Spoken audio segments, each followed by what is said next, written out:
Hi, everybody. I am going to do this live today because I am just not in the mood to try to work with recording because I've been having lots and lots of problems with that lately. So we're just going to do it live and it's going to be great. It'll be fine.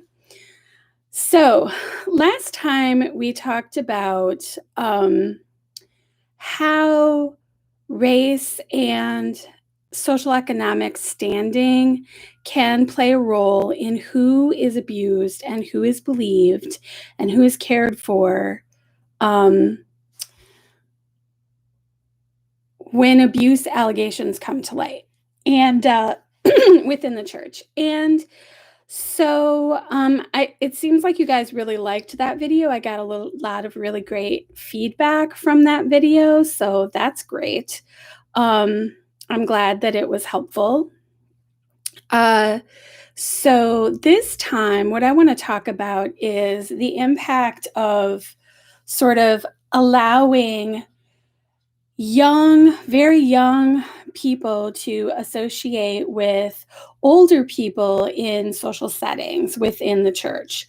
So I personally am someone who believes that we can all benefit from intergenerational contact. So like, it's good for us to be around people of all different ages. That's not what I'm talking about. What I'm talking about is within the church that I went to, and it seems like this is something that I've heard other people say happens in their UPC church as well. There's just not, first of all, really young people, and by that I mean like tweens, they're not really treated like children. They're treated like they're adults. And so there are very adult expectations put upon them for like, not doing anything that would cause your brother to fall into sin, not wearing the wrong thing or saying the wrong thing or behaving in a way that might cause someone in your life to stumble, which, I mean, I can see the value in teaching that to children, but I don't know that an 11 or 12-year-old is really capable, or in some cases, like a 9 or 10-year-old is really capable of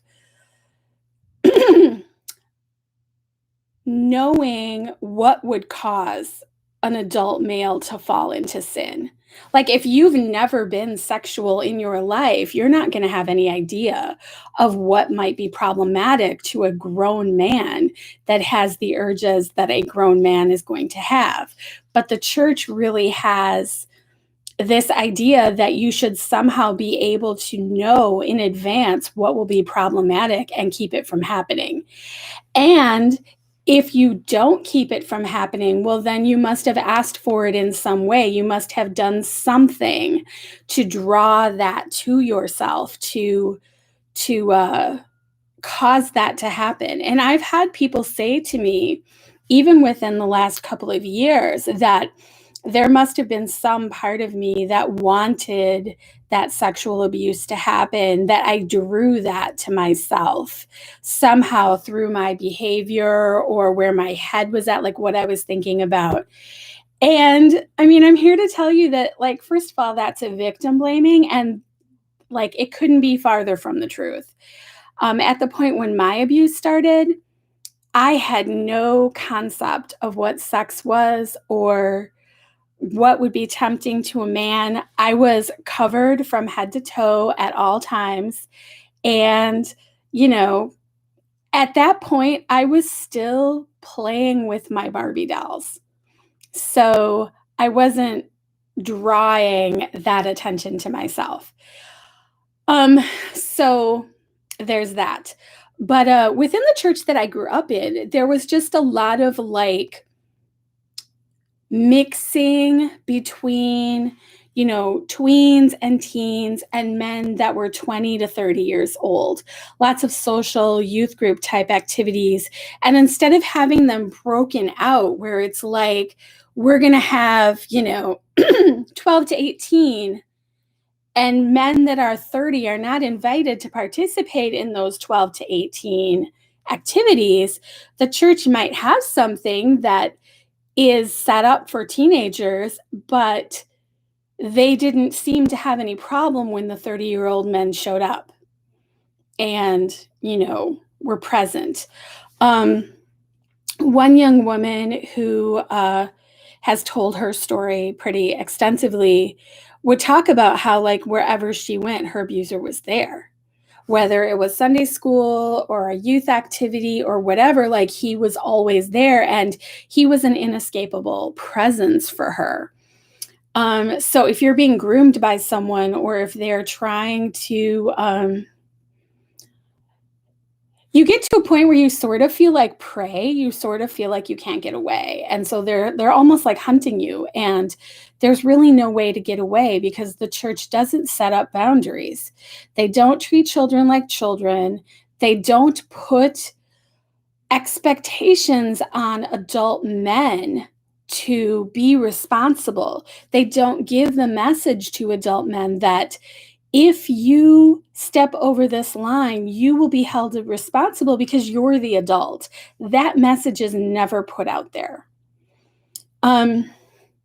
There are a lot of things that happen that are very unspoken.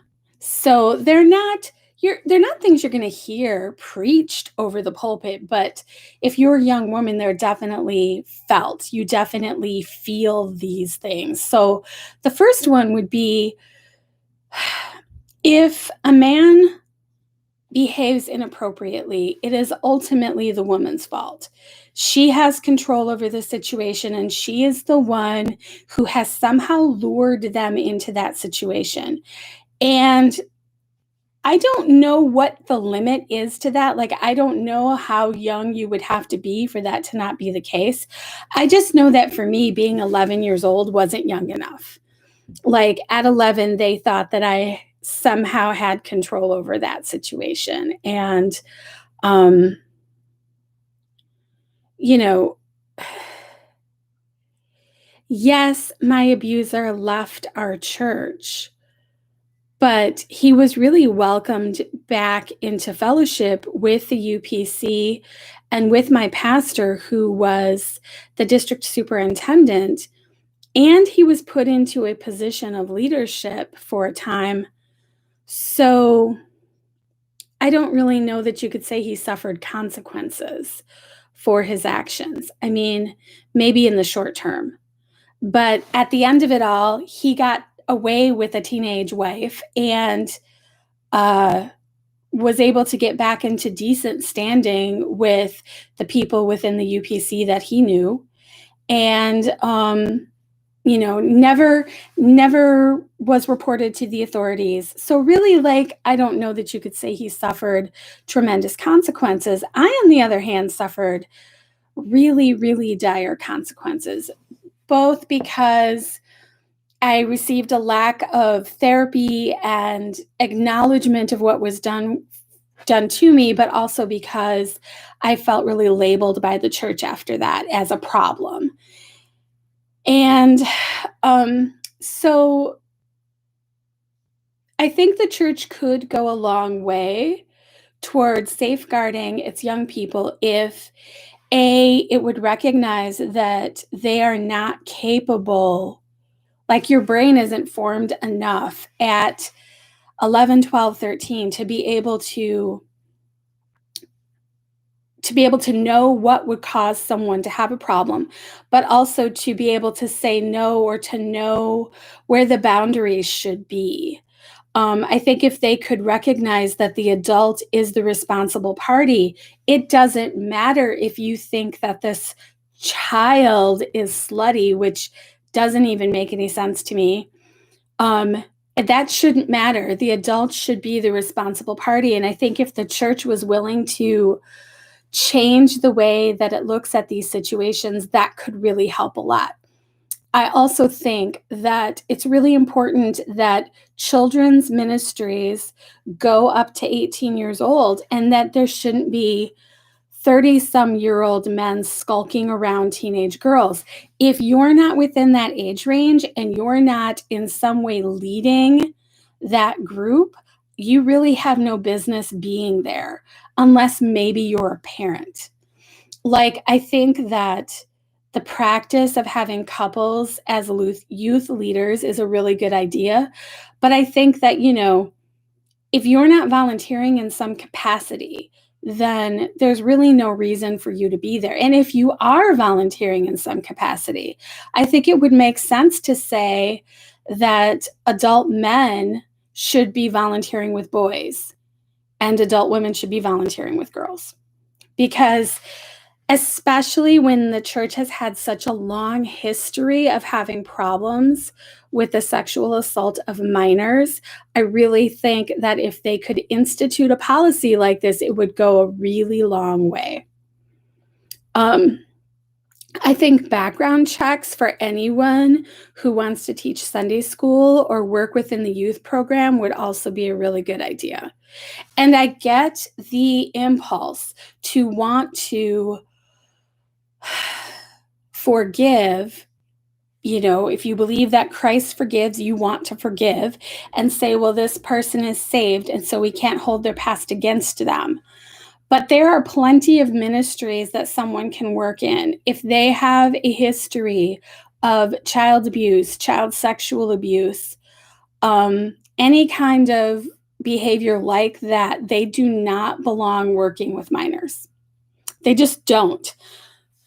They can work in all sorts of other ways within the church. It doesn't have to be with young people. And I think that if they were willing to institute a policy of no exceptions and background checks, that could go a long way towards showing survivors that they are taking seriously the things that we've been saying. I can tell you a little bit about my own experience. I was alone with men all the time. I was alone on the bus route with the bus captain and the bus driver.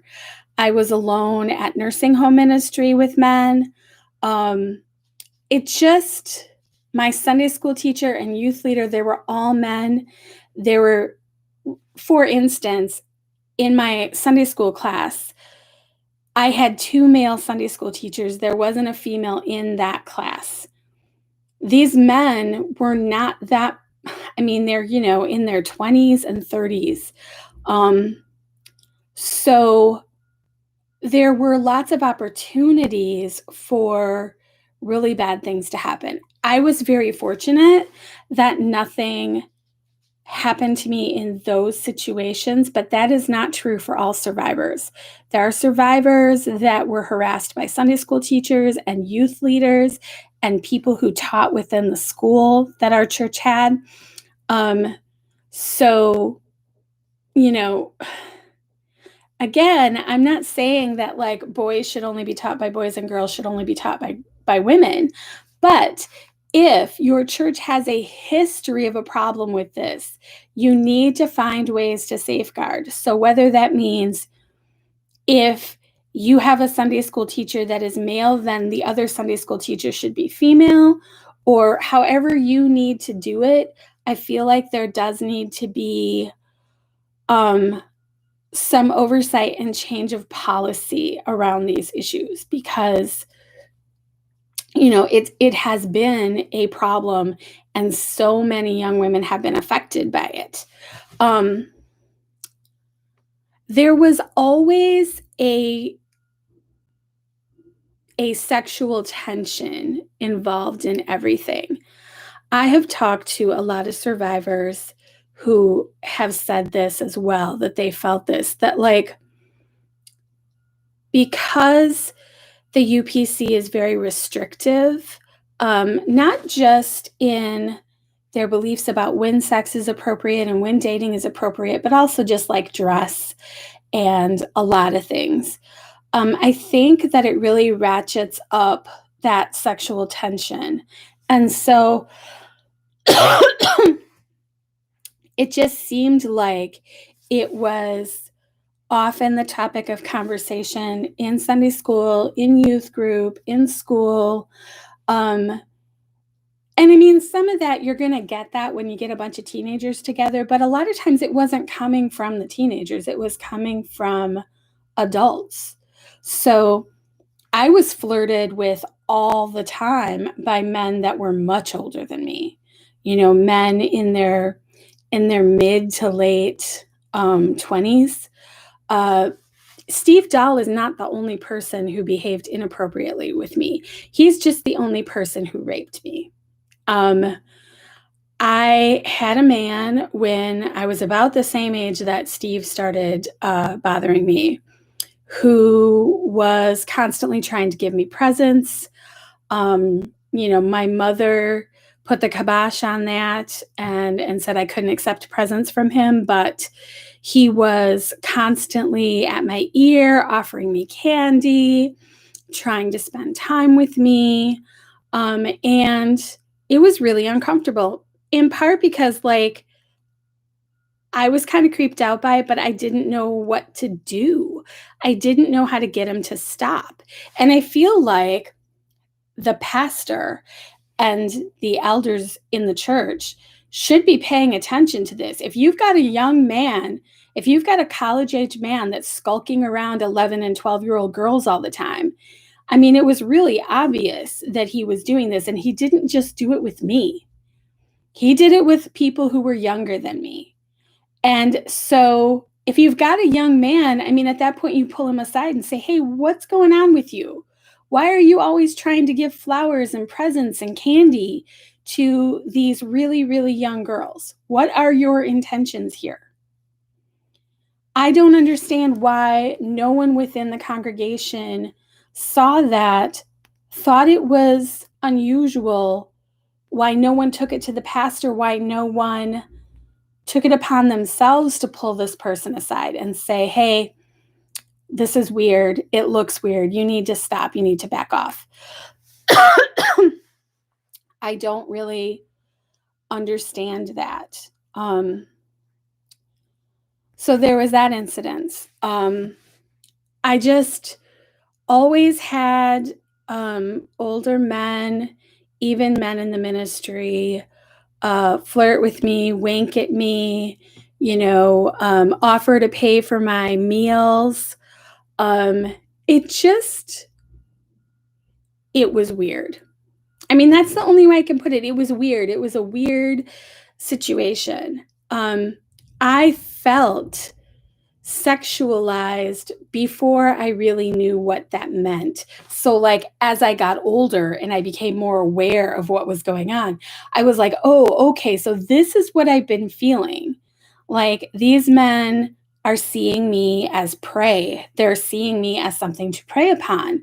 And they're enjoying my discomfort. And they're enjoying, making me blush and making me uncomfortable. And I mean, if I was the only one, that might be one thing. But within the church I grew up in, and I've heard this from other congregations as well, this is the culture. And I guess that's the thing I want to drive home the most, is that this is the culture. There is a culture within the Madison Church in particular, but I think within the UPC as a whole, of a lot of focus on the sin that comes along with sexuality, a real heightened awareness of sexuality, and then older men just sort of preying on younger women, being inappropriate, making them uncomfortable, trying to find ways to be alone with them, trying to find ways to engage them in conversation. I don't understand. Go hang out with women your own age. It doesn't make sense to me. And I would never, with my kids, I have daughters and a son, and I would never allow that kind of behavior around my kids. And yeah, I mean, on the one hand, you could say that this was the responsibility of my parents, but there were a lot of times when my parents weren't at church with me. I was by myself, or I was at a youth thing and my parents didn't come, because parents don't typically come, and to youth events and things like that. My mom trusted that I was going to be safe because I was at church, and she had no concept of what a dangerous place it was going to turn out to be for me. So I think that we have tried to get some sort of feedback from the congregation, from Calvary Gospel. I did on my blog write an open letter along with several other women trying to engage their sense of compassion and humanity. For me, it really came from a place of like, you guys raised me, and I have lots of memories, good memories at times of certain people, and trying to reach out to those people to say, hey, this is a problem, please take it seriously. We haven't heard anything from the church. I haven't heard anything from the church except negativity. And I guess what I would say is, you don't have to come to me and apologize. You don't have to come to me and say we're making these changes. Just make the changes. Because at the end of the day, this isn't about me. It isn't about any one specific survivor getting like some grand apology from you all. What it's really about is making the changes so that no more children get hurt. Showing the young women within your congregation that you value them, that they are important, and that protecting them is important. And don't frame it in a way that says, because you are an evil female, we're going to put these practices into place. You need to frame it as, because we love you and we value you and we want to protect you, we're going to put these practices into place. And I think that it needs to be said on a grand scale to everyone in the congregation, we're putting these practices into place.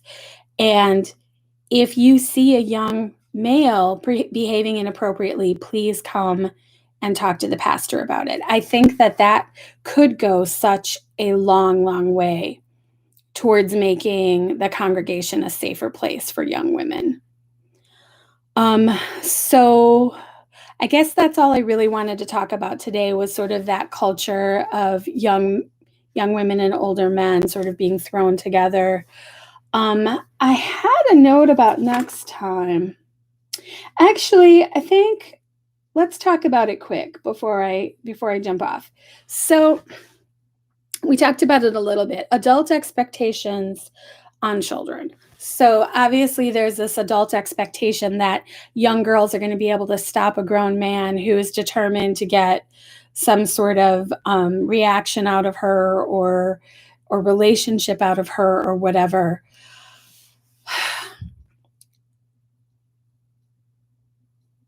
I had so much guilt and shame in my young life simply because I was female. Because the message I received from the church was that women were how sin came into the world, and that women were somehow flawed, and that women couldn't be trusted, and that women were seductresses and always had to be safeguarding themselves to be sure that they weren't doing something evil. And I never felt like that message was being put out towards the men in the congregation or the boys. So I grew up always feeling bad for being a woman, and always feeling the weight of these heavy expectations that I would somehow know what the right thing to do is at all times, and that I would somehow know what choice to make. And if I didn't, it wasn't because I was a child. It wasn't because my brain wasn't fully formed. It was because I was a sinful, evil person. And that's just not fair. Children are just not able to anticipate what could potentially be a problem. They're just not able. If they have no context for it, how can they be looking for it? again, I think it's really important to safeguard your children and to guide them and to tell them, this is better because, like, we cover up because. I think that it's probably enough to tell young women, if you're going to have these holiness standards, that, like, we have these holiness standards to please God. When they're older, then maybe have that conversation about sexuality and all of that. But, like, to put that on a really young girl and expect her to somehow have the understanding of what that all means, it's not only is it just wrong, but it's just not practical. It's not going to have the effect that they want it to have, which is to keep people from sinning. Like, that's just not going to work. You have to talk to the adults about these things. And I think that adults need to understand that this is what's going to happen. If you are caught in these situations, this is what the repercussions are going to be. And we're not going to make exceptions if you're the pastor's son, or if you have more money, or if you're in the ministry, or if everybody thinks you're the best guy in the world. Like, adults need to understand, like, this is what the consequence for your actions is going to be.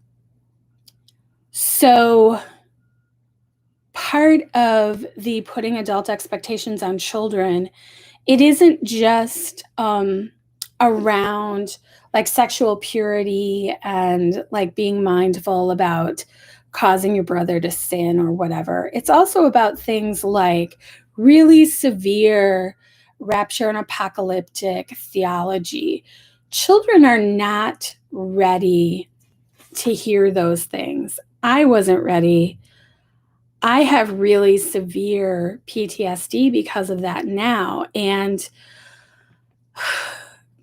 abandonment was a really big problem for me when I was a kid, worrying about abandonment, because what is the worst abandonment that could happen to you? Everybody you know being taken away from the earth and you're left to cope on your own. That is a terrifying concept for a child, not because of the religious overtones of it, but because any threat that threatens a child to take away their parents and the people that care for them is a really scary thing and really inappropriate. So I also think just, like, the harshness with which things are dealt with regards to holiness standards. So, like, I got in really big trouble for wearing clear nail polish because my nails were always breaking. And I read somewhere that clear nail polish would help to strengthen my nails. So I put it on. And the pastor's wife basically told me if I didn't take it off, I couldn't come back to school in the fall. Well, that just seems really harsh for the very first conversation you've ever had with me about this issue. When you're talking to children, I think it's important to say, hey, we have a standard that says you shouldn't do this. So, you might want to think about taking that off, because we can't let people go to school that, are doing things like this. Can we just sit down and talk about this? Like, why did you decide to do this? I did not realize that having a slightly shiny, clear nail polish on my nails could potentially cause men to want to have sex with me, but apparently that was the case. So I was threatened. They did not approach my parents. They approached me directly, which, again, adult expectations on children. Someone could have just talked to my mom and had her talk to me. So that was really hard.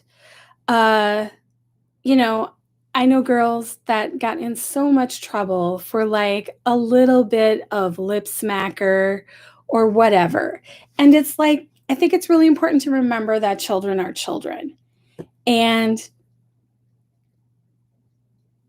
you don't have to be so harsh. Maybe you wouldn't drive so many of your children away if you had a spirit of compassion and gentleness about you and understanding. That I just don't think that harsh attitude really helps anybody.